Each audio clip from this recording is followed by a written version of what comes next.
for rest. Just in time, like always.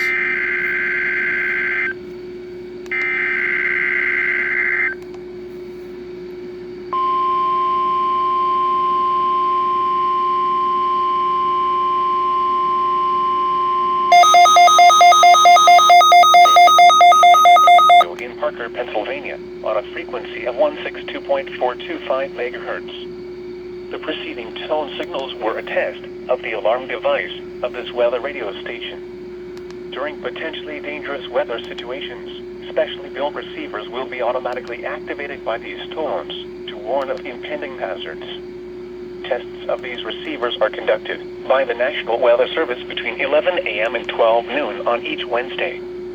This radio station, WWG-53, serves the following counties in western and northwestern Pennsylvania: Armstrong, Beaver, Butler, Clarion, Crawford, Forest, Indiana, Jefferson, Lawrence, Mercer, and Venango.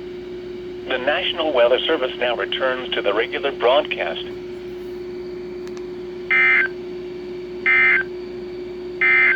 Dope. The forecast.